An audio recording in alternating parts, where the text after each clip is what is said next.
할렐루야. 우리 같이 한번 해볼까요? 내 마음에 주신 것을 위하여. 예, 오늘은 이러한 제목을 가지고 느헤미야 두 번째 시간을 갖도록 하겠습니다. 우리 지난번에 느헤미야 첫 번째 시간을 가졌는데 어떠한 내용이었습니까? 멀리 수산궁에 살고 있는 느헤미야의 귀에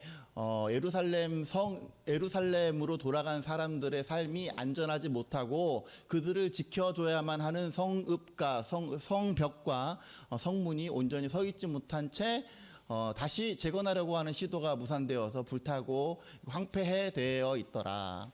그래서 거기에 살고 있는 많은 사람들이 굉장한 시달림과 또 그 안보의 위협을 받은 채 그렇게 살고 있더라라고 하는 그러한 소식들을 이 느헤미야가 듣고 하나님께 기도하면서 그의 형통함을 구했더니 하나님께서 그를 왕궁의 그 술 따르는 술 관원으로 삼아 주셨다라고 하는 그 내용까지 우리가 보았습니다.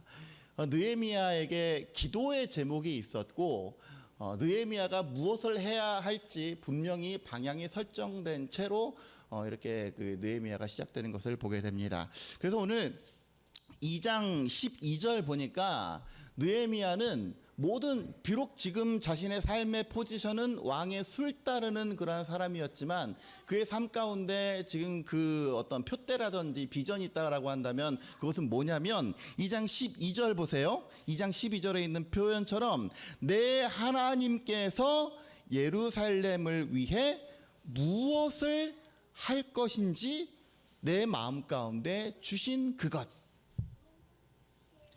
느헤미야의 삶의 방향, 삶의 어떤 그 방향, 목적지가 있다고 한다면 그것은 뭐예요? 하나님께서 느헤미야의 마음을 감동시켜서 느헤미야야 너는 이 일을 위해서 전심전력해라라고 주신 그 방향, 그 표대, 그 목표가 있었던 거예요. 그래서 지금 비록 자신의 삶의 포지션은 왕의 수를 따르는 그러한 자리였지만 느헤미야의 마음에는 항상 무엇이 있었어요? 내가 앞으로 해야 될 일, 내가 이 민족을 위해서, 내가 하나님의 뜻과 계획을 실현시키기 위해서 내가 장차 무엇을 어떻게 해야 될지에 대해서 항상 그것을 노리고 항상 그것을 생각하고 있는 사람이 바로 느헤미야였습니다. 예전에 한참 대한민국을 그 강타했던 책 중에 하나는 뭐예요? 목적이 이끄는 삶이라고 하는 그 책이 굉장히 대한민국 사회를 강타했는데 그거예요. 목적이 이끄는 삶. 뭔가 뚜렷한 목적이 있고 무언가 뚜렷한 비전과 표대가 있고 그 표대를 이루기 위해서 지금 얼핏 보면 그거랑 전혀 상관없는 자리에 있는 것 같지만 삶의 모든 지향점이 거기에 있었더니 느헤미야 전체를 보면 마침내 그것이 이루어졌더라 라고 하는 얘기가 느헤미야 전체를 통해서 말하고자 하는 하나님의 어떤 그 섭리의 내용입니다. 여러분, 우리가 예배할 때마다 우리 가운데 하나님께서 크신 계획이 있고 우리를 향하신 하나님의 사랑이 크고 나는 하나님께서 선택하신 특별한 사람인데 하나님께서 나를 선택하신 이유가 있을 거 아니에요. 하나님께서 나를 부르신 것, 그게 뭐라 그랬어요? 소명. 그 부르신 이유, 나를 한쪽으로 빼놓으신 이유, 나를 쓰시겠다라고 약속하셨는데 그 쓰시는 목적과 이유가 분명히 있을진데 우리의 삶의 방향은 과연 어디로 가고 있습니까? 우리의 삶의 방향이 내 세상 속에서의 내 삶의 목적과 목표가 하나님께서 나를 통해서 무엇을 할 것인가 여기에 관심 있는 것이 아니라 내가 어떠한 사람이 될 것인가, 나는 돈을 어떻게 벌을 것인가, 나는 우리 집 아파트 평수를 어떻게 늘려나갈 것인가, 여기에만 목적하고 있는 우리들의 모습은 아닌가 이거죠. 교회도 마찬가지입니다. 하나님께서 목회자에게 기름 부음을 허락하여 주시고 처음에는 이 세대를 위해서 뭔가 비전을 주시고 뭐도 주셨는데 교회가 커지고 교회가 목회가 좀 이렇게 할만해지고 좀 이렇게 하다 보면 그 처음에 비전과 목적과 목표를 다 잊어버려요. 어떻게 하면 교인을 더 늘릴까? 어떻게 하면 뭘 하나를 더 많이 할까? 여기에 치중하다 보면 자칫 처음의 방향을 잃어버릴 때가 너무나 많이 있습니다. 하나님께서 여러분을 향한 크신 계획이 있음을 믿으십니까? 나는 하나님께서 선택하신 특별한 사람임을 믿으십니까? 그러면 우리가 한 걸음 한 걸음 나아갈 때 항상 마음 가운데 각인해야 될 것은 무엇이냐면 내 하나님께서 내 마음 가운데 주신 것은 과연 무엇인가? 그것을 다른 말로 표현하면 비전이고 또 다른 말로 표현하면 기도의 제목이에요. 내가 이루고자 하는 비전과 기도의 제목이 세속적이고 세상적이어서 단순히 그냥 뭐 어떤 사람이 되고 무엇을 재화를 많이 늘리고 이러한 것에 머물러 있다면 하나님과 나와의 관계를 다시금 정립하셔서 기도하면서 하나님, 내 삶의 목적과 목표와 이유가 과연 무엇입니까? 내가 어디로 가야 됩니까? 내가 그림을 그린다면 나는 무엇을 하는 그림을 그린 사람이 되어야 되며, 내가 만약에 음악을 하는 사람이면 나는 도대체 그 음악을 통해서 무엇을 하나님께서 꾀하는 사람이 되어야 될 것인지, 내가 만약에 누군가를 가르치는 사람이라면 내가 그 삶의 자리에서 과연 무엇을 하는 사람이 되어야 되는지를 다시금 점검하고 나아가는 저와 여러분들 되어주시기를 주의 이름으로 간절히 축원합니다. 느헤미야는 분명한 목적과 목표와 방향이 있었어요. 그 목적과 목표를 이루는 데 있어서 몇 가지 전제 조건이 있는데, 오늘 본문의 말씀을 통해서 우리의 비전이, 우리의 삶의 목표가 방향대로 가기 위해서 어떠한 것들을 점검하고 나가야 되는지 오늘 함께 본문의 말씀을 통해서 은혜를 나누고자 합니다. 2장 1절부터 보세요. 아닥사스다 왕 제20년 니산월에 왕 앞에 포도주가 있기로 내가 그 포도주를 왕에게 드렸다. 술 관원이니까 포도주를 드렸겠죠. 근데 이전에는 내가 왕 앞에 수심이 없었는데 지금은 얼굴 찡그린 채 지금 왕 앞에 나갔다, 그런 얘기입니다. 먼저 20년 니산월이라고 얘기를 했는데, 이 니산월은 우리식으로 따지면 3월에서 4월이고 유대 원력으로는 1월을 니산월이라고, 정월을 니산월이라고 얘기합니다. 우리식으로 우리 그 12월 그 태양력으로 따지면 3월에서 4월에 해당되는 그 계절이 월이 바로 니산월이에요.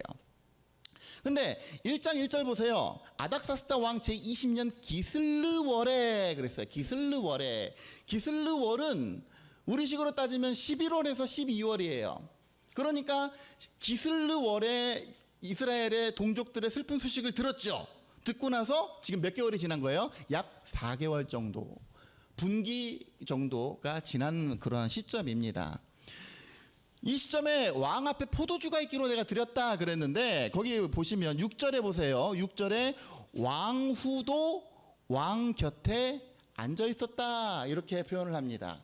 그러니까 지금 이 상황은 어떤 상황이냐면 연회, 파티가 벌어져 있는 연회 자리에 참석한 그러한 상황입니다. 이 연회 자리, 흥겨운 잔치 자리에서 왕 앞에 술을 따라주고 있는데, 이 느헤미야가 이 굉장히 슬픈 마음으로 수심이 가득한 얼굴로 왕 앞에 선 그러한 상황이에요.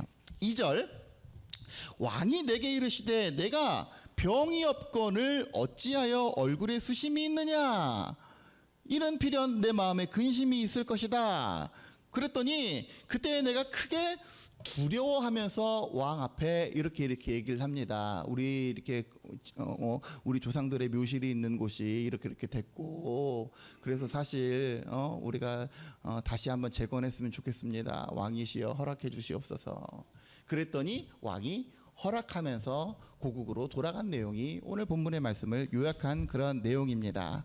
비전을 이루기 위해서 첫 번째 우리가 생각해야 될 것이 무엇이냐면, 내 삶의 자리에서 인정받는 사람이 되어야 된다는 거예요. 거기 보세요. 거기 5절 이하를 보세요. 5절 이하를 보니까 왕에게 이르되 왕이 만일 좋게 여기시고 종이 왕의 목전에서 은혜를 얻어싸우면 나를 유다 땅 나의 조상들의 묘실이 있는 성읍에 보내어 그 성을 건축하게 하옵소서. 이렇게 왕한테 간청을 했단 말이에요. 그랬는데 이 왕과 왕후의 반응이 중요합니다. 6절, 그때의 왕후도 왕 곁에 앉아 있었는데 왕이 내게 이르시되 네가 몇 날에 다녀올 길이며 어느 때에 돌아오겠느냐 하고, 왕이 나를 보내기를 좋게 여기시기로 내가 기한을 정했다 그랬어요. 그러니까 이건 무슨 말입니까? 이 지금 대제국을 다스리고 있는 페르시아의 왕, 우리 공동 번역에는 이것이 황제라고 번역이 되었다 그랬죠. 이 황제에게 술 따르는 일개, 술 따르는 관원이 이러이러해서 내가 고국으로 좀 가야 되겠습니다 그랬는데, 너 가, 이게 아니라 너 갔다 와, 갔다가 오라고 얘기를 하는 거예요. 그러니까 이건 뭘 의미하는 거예요? 너 이제 너 가도 돼, 괜찮아, 그래, 뭐 네 빈자리쯤이야. 그게 아니라 왕은 이 사람을 돌려보내기가 싫은 거예요. 그냥 다시 곁에 두고 싶은 거야. 그러니까 다녀와 그랬어요. 그러니까 1장 마지막 절에서 내가 왕의 술 관원이 되었다라고 했던 게 그 시점이었음을 우리가 감안한다면, 왕의 술 관원이 된 이후로 약 4개월 정도밖에 지나지 않은 상황 가운데 느헤미야는 이 왕과 왕후에게 굉장히 인정받는 신복이 되었습니다. 여러분, 지금 뭐라 그랬어요? 제가 처음에 서두에 이 느헤미야가 가지고 있는 비전은 뭐였어요? 하나님의 일을 하는 것, 하나님의 계획을 실현하는 것, 이것이 느헤미야가 가지고 있었던 표대였고 방향이었는데, 삶의 자리에서 느헤미야가 해야 되는 건 뭐였어요? 왕한테 술 따르는 거. 근데 단순히 그냥 이 왕의 술 관원은 왕한테 술 따르는 것만 하는 게 아니라 때때로 왕의 말벗이 되기도 했고, 때때로 왕의 가장 깊은 시름을 고백하고 그렇게 거기다가 이렇게 얘기하고 상담하는 그런 카운셀링 역할을 하는 사람이 왕의 술 관원이었어요. 최측근이었어요. 4개월간 이 왕의 술 관원으로서 삶의 자리에서 최선을 다한 거예요. 뜻은 어디에 있었는데? 하나님 나라에 있었는데. 그러니까 여러분, 우리가 착각하지 말아야 될 것은 나는 하나님의 사람이고 나는 하나님 나라의 일을 해야 되고 나는 정말 리얼 크리스찬이고 좋은데, 중요한 건 뭐냐면 삶의 자리에서 엉망진창으로 살아요. 맨날 교회만 생각하고 막 교회만 하고 공부도 등한시하고 뭐 일도 막 대충 하고. 제가 예전에 군대에 있을 때 저희 소대 군종이 하나가 있었어요. 저보다 2년 한 6개월 정도 나이가 차이가 많이 나는 친구인데, 저보다 2주 먼저 와가지고 그냥 저보다 고참이 돼가지고 제가 항상 뭐 이렇게 굽신굽신 거렸던 그런 고참이 하나가 있었는데, 교회 가면 얼마나 뜨거운지 몰라요, 이 친구가. 예? 교회 가면 막 할렐루야 사람이고. 그런데 소대에서 고문관이요, 고문관. 청소도 제대로 안 하고, 뭐 무슨 전투화도 제대로 안 닦고, 뭐 시키는 거 있으면 막 그냥 막 얼빠져 있고. 근데 교회 가면 할렐루야 사람이야. 그러니까 처음에는 저도 헷갈리는 거, 이 사람을 내가 어떻게 대해야 돼? 헷갈리는 거. 사람들도 결국은 그 사람을 인정을 안 하는 거예요. 왜? 교회만 가면 믿음 충만하면 뭐하냐고. 삶의 자리에서 사람들한테 인정을 못 받는데요. 적어도 기본적인 삶도 제대로 못 살고 뭐 맨날 그 고참 때문에 혼나고 걔 때문에 하여튼 소대가 엉망이 되고, 절대로 인정을 받지 못하는 거예요. 그러니까 결국은 하나님이 욕먹더라 이거예요. 근데 반대로 느헤미야는 어땠어요? 느헤미야는 그 누구보다도 목표의식, 목적의식이 뚜렷한 사람이었고, 정말 머리부터 발끝까지 생각하기를 나는 쉽게 말하면 나는 교회, 나는 예수님 생각밖에 없고, 나는 하나님이 나에게 하실 일들 그것만 기대하고 사는 것 같은데, 현실의 삶에서는 뭐를 한 거예요? 최선을 다해서 자기 할 거를 하는 거예요. 왜? 1장에서 우리가 다루었던 게 뭐였습니까? 하나님, 나를 통해서 하나님을 이루어 주시옵소서 그랬더니 하나님께서 어떻게 기도 응답을 하셨어요? 그때 하나님께서 내게 나를 형통하게 하여 왕의 술관원이 되었다. 그 목적과 목표를 잊지 않고 삶의 자리에서 최선을 다하면서 때를 기다리는 거예요. 여러분, 왕 앞에서 수심이 가득한다라고 하는 건 1장 2절에도 나와 있지만 얼마나 두려운 거예요. 왜? 지금 이 상황은 파티예요, 파티. 잔치 자리예요. 잔치 자리에서는 당연히 어떻게 해야 됩니까? 하하호 해야 될 거 아니에요. 그런데 인상 구기고 있다니까 이렇게. 그거는 왕한테 반역하겠다는 소리랑 똑같은 거예요. 근데 그럼에도 불구하고 이 느헤미야는 아마도 이때가 가장 좋은 때로 여겼던 것 같습니다. 왜냐하면 이 당시에 고대 페르시아의 그 왕궁의 문화를 보면 이런 연회나 이런 그 큰 행사에 있어서 이런 그 신하들의 간청을 반드시 꼭 들어주게 되어 있는 그러한 그 관습이 있었대요. 아마도 그걸 노렸던 것 같은데 중요한 건 뭐예요? 그 일이 있기 4개월 동안 단 4개월의 시간이지만 왕과 왕비에게 굉장한 신임을 얻었다라고 하는 건 뭘 말해줍니까? 가슴속에는 내 마음속에는 표대와 비전이 분명한 비전이 있지만 내 삶의 자리에서 뭐를 해요? 세상 속에서 최선을 다하는 사람이 돼야 돼요. 최선을 다하는 사람. 그래야 하나님께서 쓰십니다. 우리 자녀들 마찬가지죠. 뭐 나는 나중에 뭐가 될 거야, 뭐가 될 거야. 그러면서 삶 가운데 삶의 어떤 내용은 없어요. 그러면 하나님께서 그를 크게 쓰실 수가 없습니다. 예전에 여기 그 7절 이하를 보세요. 7절 이하를 보니까 왕에게 이르되 왕이 만일 좋게 여기시거든 강 서쪽, 여기 강 서쪽은 유프라데스 강을 의미하는 거예요. 유프라데스 강 서쪽의 총독들에게 내리시는 조서를 주셔서 통행증을 끊어 주십시오. 유다로 가는 동안 통행증을 끊어주시고 거기에 뿐만 아니라 모든 각종 그 성벽을 세울 수 있는 어떤 그 기자재도 건축자재도 허락해 주십시오라고 이렇게 했단 말이에요. 저는 이거를 보면서 삼국지가 떠오릅니다. 삼국지를 보면 유비 관우 장비가 아직 세력이 크지 않을 때 서주라고 하는 성을 다스리고 있었어요. 근데 조조군이 쳐들어와 가지고 이 유비 관우 장비가 흩어지게 됐는데 장비는 산에 들어가고 산적 역할을 하게 됐고 유비는 원소한테 이렇게 가가지고 그 의탁을 했어요. 관우는 형수를 구하려다가 합의성에서 매복해 있는 그 조조군대에게 이렇게 잡혔습니다. 잡혀가지고 내가 여기서 결사항전 하겠다 그랬는데 장료라고 하는 그 장수가 너무 아까우니까 이렇게 설득을 했어요. 설득을 하면서 조건을 내세웁니다. 내가 그러면 3가지 조건이 있다. 내가 투항하는 건 조조 당신한테 투항하는 것이 아니라 한나라 황제에게 투항하는 것이니까 그건 그렇게 알아라. 그게 첫 번째 조건이고, 두 번째 내가 모시고 있는 형수들의 안전을 보장해달라. 이것이 두 번째 조건이었고, 세 번째는 뭐냐면 우리 형님이 살아계신 것이 확인이 된다면 언제든지 나는 가겠다. 이 3가지 조건을 수용하면 나는 당신께 있고 안 그러면 나는 가겠다. 조조가 오케이 했습니다. 오케이 하면서 아침 저녁으로 산에 진미를 주고 정말 극진히 대해줬어요. 극진히 대해주고 여자들도 막 주고 보내주고 그랬는데 이 관우의 성품이 얼마나 강직하고 얼마나 충성스러운 사람이었는지 아침마다 형수한테 문안하고 뭐 아무도 없는데 그럼에도 불구하고 시립해가지고 문안하고 준 보물들 준 여자들 거들떠도 안 보고 되게 사람이 풀어지기 마련이잖아요. 전혀 그럼 없이 한치 흐트러짐도 없이 그렇게 있으면서 정말 무인다운 풍모를 보여주는 거예요.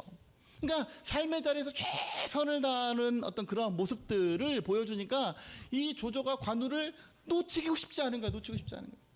근데 어느 날 원소와의 전투에서 이 그 관우가 출전을 하게 됐는데 적장 알량의 목을 딱 베면서 딱 보니까 거기에 누가 있어요? 유비가 있는 거예요. 유비가. 그러니까 이제 약속했던 것을 얻어내려고 조조한테 그렇게 얘기합니다. 나 형의 그 생사를 알았으니까 가겠다. 그러니까 어떻게 해요? 조조가 보내주기는 약속은 했는데 보내주기 싫으니까 이 관우라면 하직 인사를 반드시 하게 될 것 같아가지고 하직 인사를 일부러 안 받아줬어요. 그러니까 못 갈 거 아닙니까? 그래서 뭐 조조가 뭐 이렇게 그런 꼼수를 썼지만 관우는 어쩔 수 없이 가요. 가면서 5관을 지나면서 6장수를 베는 5관 6참의 사건이 벌어지게 됩니다. 왜냐하면 통행증을 안 끊어줬으니까. 근데 나중에 이제 통행증을 끊어주게 되고 내가 너를 참 아낀다. 내가 너를 정말 보내주기 싫다. 나중에 적으로 만나더라도 우리의 그동안의 정을 잊지 말자 하면서 조조가 정말 어쩔 수 없이 보내주는 내용이 나옵니다. 여러분 조조의 입장에서 보게 되면 5관문을 지나면서 자기의 굉장한 신복인 6장수를 그 관우가 목을 베고 죽이기까지 하면서도 자신의 품을 떠나갔는데 밉지 않겠어요? 그거를 죄 삼아서 죽이고 싶지 않았겠습니까? 그런데 그럼에도 불구하고 조조는 관우를 보내줍니다. 그 이유는 뭐예요? 너무 아끼고 너무 인정하는 그 마음이 크기 때문에 그래요. 여러분, 우리가 우리의 삶의 목적과 방향으로 나아갈 때에 그 나아가는 방향이 순탄케 되기 위해서는 세상의 내 지금 삶의 영역, 삶의 자리에서 최선을 다하고 흐트러짐 없이 인정받는, 하나님께도 인정받아야 되지만 사람에게도 인정받는 그러한 사람이 되어야 됩니다. 그럴 때에 내게 주신 꿈과 비전이 훗날 때를 얻을 때 반드시 성취되는 귀한 역사가 있게 되는 줄로 믿으시기를 간절히 바랍니다. 두 번째로 한번 보세요. 두 번째는 뭐냐면, 비전을 이루기 위해서는 반드시 필요한 게 있는데 그게 뭐예요? 하나님의 능력. 하나님을 내 편 삼아서 그 능력을 의지해야 됩니다. 거기 한번 4절 보세요. 4절. 왕이 내게 이르시되 그러면 네가 무엇을 원하느냐 하시기로, 느헤미야가 5절에서 이렇게 대답을 하죠. 왕에게 아뢰되, 이러이러하게 대답을 합니다. 그런데 무엇을 원하느냐 하시기로 하면서 중간에 빠져 있는 게 있어요. 뭐예요? 내가 곧 하늘의 하나님께 묵도하고. 무엇을 하기를 원하느냐, 무엇을 원하느냐 물었더니 바로 그게 있잖아요. 이게 아니라 잠시 잠깐의 짬과 인터벌이 있는데 그것은 뭐예요? 내가 곧 하늘의 하나님께 묵도하고. 여러분, 우리 예배는 뭐 묵도하심으로 예배를 시작하십니다. 저기 뭐 종도 저기 있는데 전 종 쓰지 않아요. 땡 하면 묵도 이렇게 딱 하고 하면 주악에 맞춰서, 그게 묵도예요. 묵도. 침묵. 조용한 기도.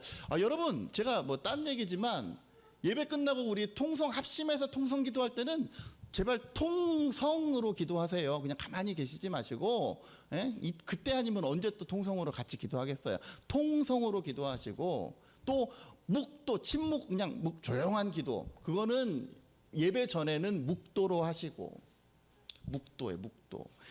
내가 곧 하늘의 하나님께 묵도했다. 그러면 어떻게, 한번 상상을 해보자 이거예요. 왕이 네가 무엇을 원하느냐, 잠깐만요, 하고 했겠습니까? 아니죠. 굉장히 잠시 잠깐의 짬이지만, 하나님 도와주십시오. 하나님 도와주십시오. 이 잠시 잠깐의 짬을 통해서 하나님 나와 함께 해달라고, 하나님 나와 도와달라고, 내 입술 가운데 하나님 함께 해달라고, 그 잠시 잠깐의 짬 가운데 하나님께 의탁한 거예요. 그게 묵도예요. 왕이 너에게 무엇을 원하느냐, 잠깐만요, 저 골방에 가서 기도 좀 하고 잠깐만 기다리세요. 그러고 나서 얘기 안 했어요.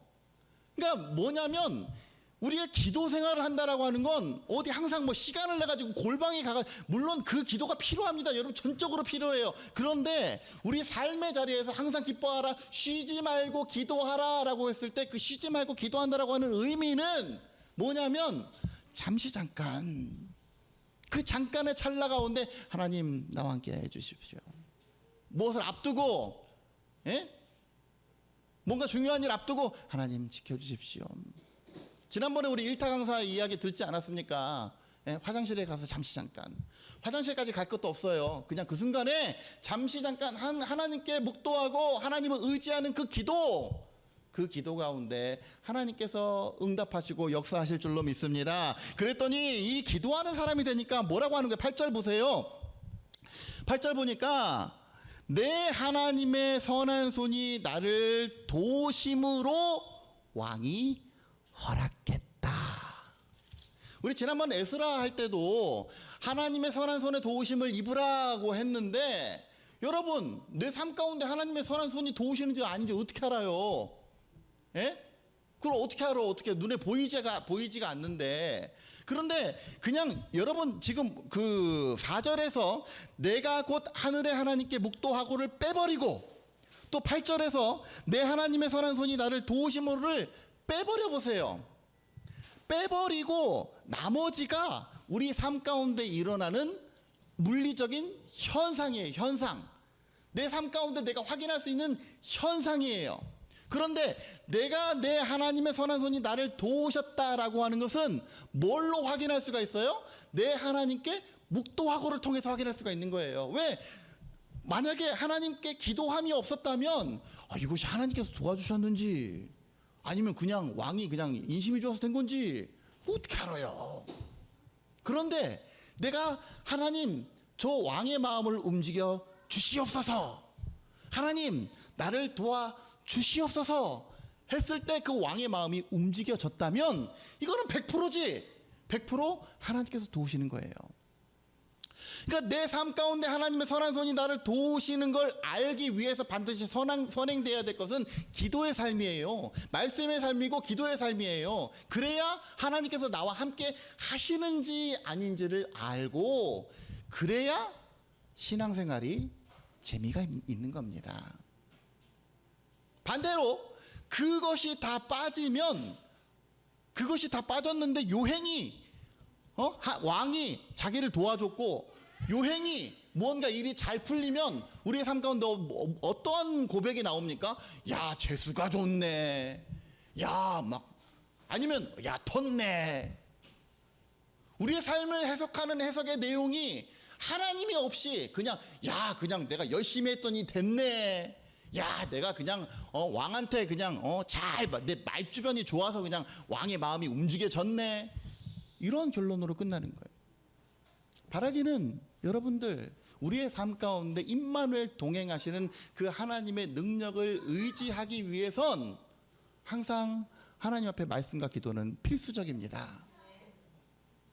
짬을 내어서 잠시 잠깐 그 하늘의 하나님 앞에 묵도하고, 어려운 일 앞에서 그냥 내가 내가 먼저 앞서 나가는 것이 아니라 어려운 일 앞에서 잠시 잠깐이라도 하늘의 하나님께, 우리 아이들도 마찬가지로 시험 앞에서 내가 어제 본 거 기억나라 하면서 막 하지 말고 그 전에 잠시 잠깐 짬을 내어서 하나님 도와주십시오.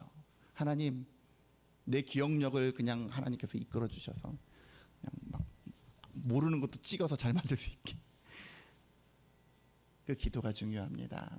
바라기는 우리의 인생 가운데 기도가 우리 삶에 선행되어서 그 기도를 통해서 운행하시는 하나님의 손길을 경험하고 느끼고 체험하는 저와 여러분들 되시기를 주의 이름으로 간절히 축원합니다. 세 번째 뭐예요? 비전을 이루기 위한 가장 중요한 조건입니다. 방향을 잃지 말고 온전히 표대를 향하라는 거예요. 방향을 잃지 말고. 뒤에 한번 보세요. 12절, 11절 보세요. 11절. 내가 예루살렘에 이르러 머문 지 사흘째 되던 날, 사흘 만에 내 하나님께서 예루살렘을 위하여 무엇을 할 것인지 내 마음에 주신 그것을 기억하면서 아무에게도 말하지 않고 잠행을 나간 거죠. 그래서 성을 한 바퀴 돌아봤더니 성이 난리가 난 것들을 확인하게 됩니다. 말도 지나갈 수가 없고 그냥 성 문이 한쪽 문이 너덜너덜해져 있고, 이러한 것들을 확인하게 돼요. 여러분, 사실 말이 쉬워서 포로기한이지 3차 포로기한을 하고 돌아왔을 때에 얼마나 여러 가지 생각이 듭니까? 생각도 들고, 그리고 느헤미야의 어떤 지금 삶의 포지션은 그렇게까지 안 해도 돼요. 예? 그렇게까지 누가 재촉하는 사람이 없어서 그렇게까지 사명감에 불타지 않아도 돼요. 예? 그리고 고국에 돌아왔을 때 얼마나 많은 사람들이 환대하고, 또 얼마나 이렇게 사흘 동안이라고 했으니까 사흘 만에 이런 일들을 했다고 했으니까 얼마나 많은 여러 가지 상황적인 일들이 있었겠습니까? 뿐만 아니라 포로기한 하기 전으로 거슬러 올라가면 은혜를 입어 왕의 술 관원이 되었을 때에 얼마나 지금 내 삶의 자리가 먹고 살만해요. 예? 얼마나 편안해요. 얼마나 좋아요. 지금 그 누구도, 페르시아 사람 다른 그 누구도 할 수 없는 왕의 최측근이 되어서 왕이랑 인생 상담할 수 있는 그러한 사람이 되었으니, 예? 얼마나 먹고 살만하고 얼마나 지금 형통하고 얼마나 내 삶이 아름다워요. 그런데 느헤미야는 항상 뭐를 잊지 않았어요? 표대를 잊지 않았어요. 삶의 방향을 잊지 않았어요. 그러니까 추진하고 밀고 나가는 거예요. 이 제가 처음에 얘기했던 게 사실은 좀 독이 될 수가 있는데, 우리의 삶의 자리에서 내가 최선을 다하는 것까진 좋은데 최선을 다하다 보면 때때로 우리의 비전을 잃어버릴 때가 많이 있습니다. 무엇을 위한 최선인지, 누구를 위한 최선인지 다 잊어버리고 막 하다 보니까 내가 출세를 위해서, 하다 보니까 돈을 위해서 그걸로 바뀌어 있더라니까요. 여러분, 지금 우리 아시안 게임 이렇게 진행 중인데, 우리 신유빈 선수 아시죠? 탁구 하면서 막 화이팅! 막 하니까 별명이 삐약이에요, 삐약이. 그래서 이번에 보니까 한 4종목에서 벌써 메달권에 들어서 참 굉장히 자랑스러운 대한민국의 딸이 되어가고 있습니다. 그런데 제가 페이스북을 며칠 전에 넘겨보니까 그 신유빈 선수가 5살 때 스타킹이라고 하는 그 프로그램에 참여했어요.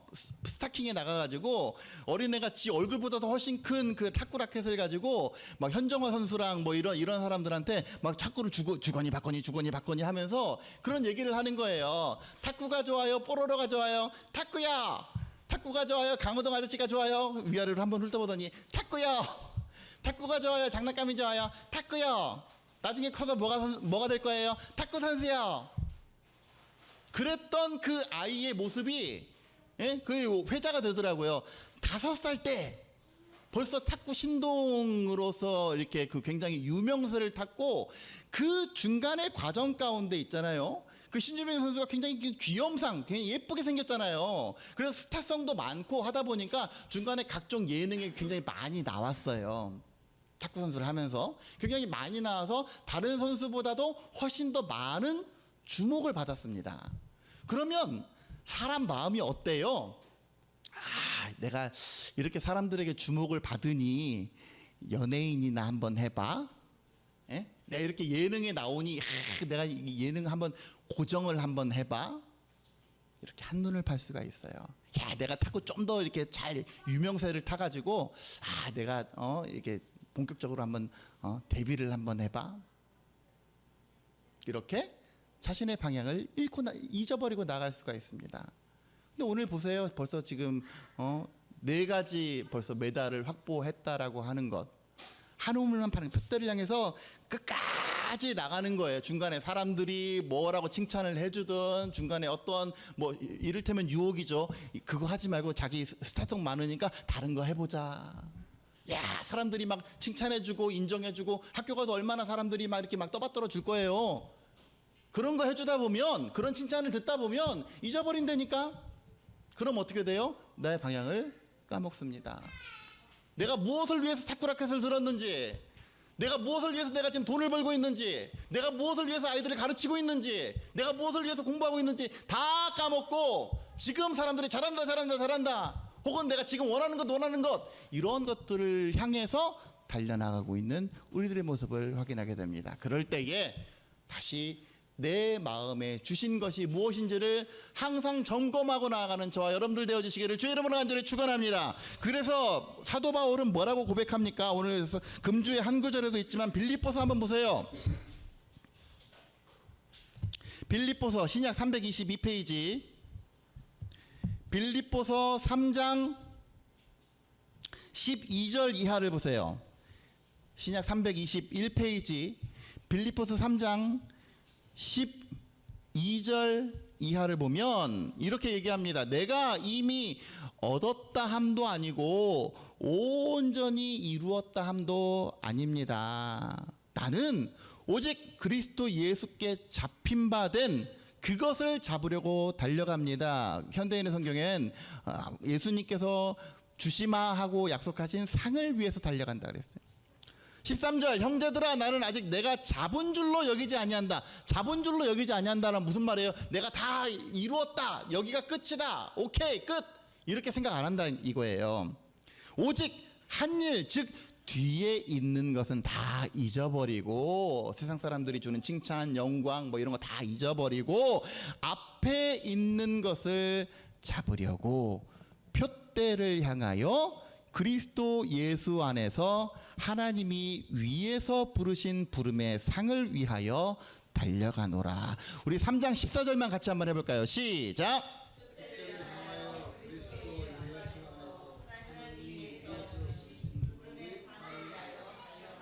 이거를 다른 말로 표현하면 내 마음에 주신 것을 위하여입니다. 바라기는 사랑하는 성도 여러분, 이 세상 가운데 최선을 다하고 또 교회 일에 최선을 다할 때에 그 목적이 무엇인지, 나를 향하신 하나님의 목적과 내 방향이 무엇인지를 항상 기도를 통해서 점검하고 나아가는 저와 여러분들이 되셔서 하나님께서 내 인생 가운데 쓰시고자 하는 그 계획들에 벗어나지 않고 온전히 크게 쓰임받는 저와 여러분들 되어주시기를 주의 이름으로 간절히 축원합니다. 마지막으로 보세요. 거기 보면 산발랏과 10절 보세요. 호른 사람 산발랏과 종이었던 암몬 사람 도비야, 이런 사람들이 굉장히 피곤하게 만들어요. 방해합니다. 비전을 이루다 보면 항상 이렇게 방해하는 사람들, 걸림돌이 나와요. 그런데 정말로 위대한 사람들, 정말로 하나님께서 크게 쓰시는 사람들은 걸림돌을 디딤돌로 삼는 사람들입니다. 바라기는 내 앞에 장애물이 있고 내 앞에 방해가 있고 어려움이 있다고 항상 현실에서 주저앉아 버리지 말고, 오늘 느헤미야도 그랬어요. 이들이 자꾸 방해하고 이간질하고 하니까 오히려 내부 결속력을 더 다져서, 우리 3장 이제 다음 주에 3장 하게 될 텐데, 오히려 더 결속력을 다져서 이 사람 저 사람 다 누구나 할 것 없이 기쁜 마음으로 성벽 중수에 참여했던 것을 보게 됩니다.